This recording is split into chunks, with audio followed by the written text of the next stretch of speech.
Welcome to Gerald Khalil's Conversation Piece. I share my thoughts on social content in sports, politics, and entertainment.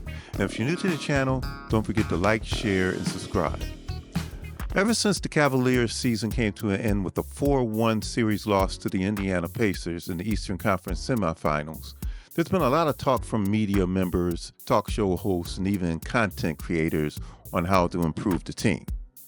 Well, one of those ideas that keeps coming up is to trade all-star guard Darius Garland. And I, for one, do not understand why that thought is being entertained. This talk isn't just among media. My understanding is that the Cavs organization is now open to any trade talks involving Garland. Now, what the loss to the Pacers did was expose the Cavaliers as a soft, regular season team not built for the postseason. There's question about how the team is built, especially in the backcourt, where the Cavs have one of the smallest backcourts in the league.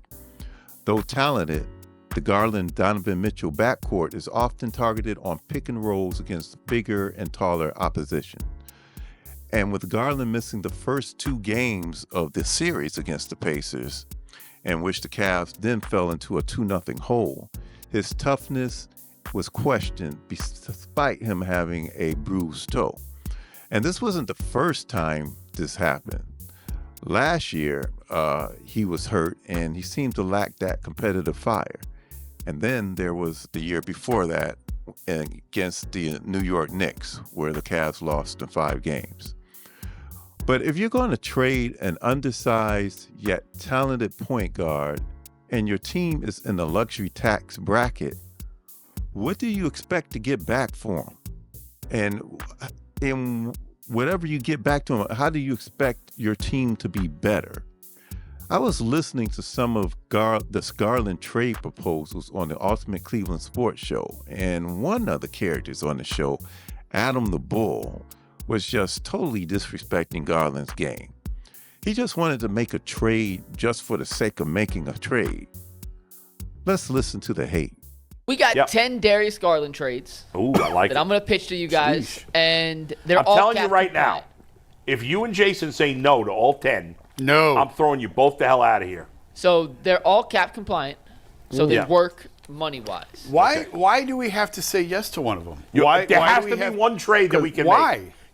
There can't be 10 that are Why? bad. You hate Darius that much? Why? But that's insane. You have to trade them. Come up with something. No. Figure it out. I find it hard to believe that with 10 possibilities, you can't find one that you like. I tried to make these deals that I thought made sense to at least a varying degree for both sides. I'm not trying to fleece any team here. Ones that if this trade got called into either front office, they'd at least have to have a conversation. If the Cavs can't get one trade that's good for him, then how good is he? That's all I'm saying. We'll find out. It's not. No, go ahead. No, Jason, go first. Go ahead. But I'm just saying, it's not necessarily the NBA trades are so freaking complicated. It's not just a talent for talent. That's fair. And it's a terrible job by the NBA. I mean, baseball, you could trade whoever you want and get whoever you want. And that's just not the case in the NBA. Well, I do want to mention it's good and bad. I do like that we have more. It seems like better competitive balance in the NBA than we've had maybe ever. Absolutely. But Ringer put out its updated top 100 players this morning. Oh man! It's 8 different writers. They not aggregate. What sport? I'm sorry, I didn't hear the first Top part. 100 NBA players. NBA. Okay. This Why is would you do that now? Darius I know, is so better. They update it every 3 months. Tell me this was Darius the is updated in it. version. Darius was 28. Just a heads up. of course he's in it, top 100. I mean, I know. I'm just saying he's 28. Yeah. So That's pretty good. That's the level of player That's pretty that they good. are. Yeah. Is we're dealing with here. Jared Allen in it? Yeah, the Cavs have 5 guys in it.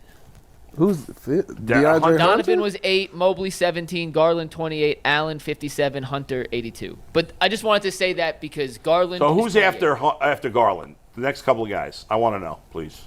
I gotta unfilter this. Come on now with the unfilterings.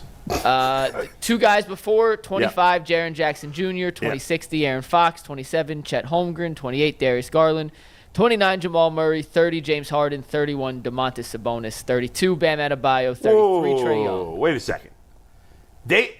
As much as a bum as he is, there's no way Darius Garland's better than James Harden, is he? Oh God. You're telling me Darius Garland's a better basketball player than James Harden? James Harden today, is a dog. I know he's a dog. Okay. Today. Well, what has Darius Garland done when it matters? Why you act like Darius is a bum?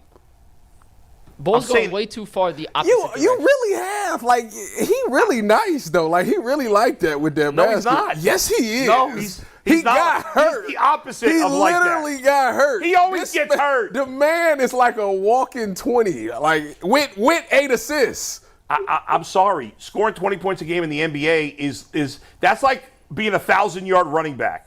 It's nice, but it's not special. I don't know if you were here the day I asked this. Yeah. Because I've been thinking about like the soft and everything else. If Darius played game 2 and the Cavs lost, would you feel the same way about him that you do today? No, you wouldn't. Maybe. You wouldn't. Everything that we're talking about with Darius, and I thought he should have played. Yeah. He should have. It all comes down to game 2 because he played game 3 and on. It all comes down to game 2. You guys are overstating how down I am on Darius. I just think. Let me finish. He about to give us 10. There's got to be a trade out there. You better take one of them. Let me say. You have to change the mix on the team. Why is it him? Why isn't it Allen? Because who's it supposed to be? Allen. Allen's just a guy. He's not going to change the mix enough. He's 57. We're doing. So unless you're bringing back a 6'5" to 6'7" guard who can shoot, create off the dribble, defend, and keep his teammates involved, I'm not interested. You see, you have to understand the needs of the other teams also. Not many teams are in the market for an undersized point guard. But even though Garland's only 6'1", he can shoot. He can definitely create off the dribble, and he definitely gets his teammates involved. And pairing him with Donovan gives you 2 players who can do that. There's no other players on the Cavaliers besides those 2 that can consistently create on their own shot. So if we take a look at the 2 teams playing in the NBA Finals now, OKC and Indiana, and we take in the Pacers first, they have Halliburton, Nembhard, McConnell, Neesmith, and even Pascal Siakam. All these dudes, outside of McConnell, they're 6'4" and taller. They can create and they could defend. And you take a look at OKC, you got SGA, Jalen Williams, Wallace, Caruso. I mean, you see the trend. So the Cavs, if they want to get to the next level, all right, they need 3 things, in my opinion. An attitude adjustment from Garland, a big man, someone who can come off the bench and crash the boards and can defend. And number 3, more players like DeAndre Hunter, someone 6'6", 7', 8", who can defend, has length, who has the ability to create off the dribble. And, I'll just say this, acquiring DeAndre Hunter was a step in the right direction. Now, how they can get that, to me, in my opinion, look no further to the front court. They can get more value from a trade there, but that'll be a topic for another time. Please leave a comment and let me know if the Cavs should trade Darius Garland, move on from him. And also don't forget to like, share, and subscribe. I'll see you in the next one.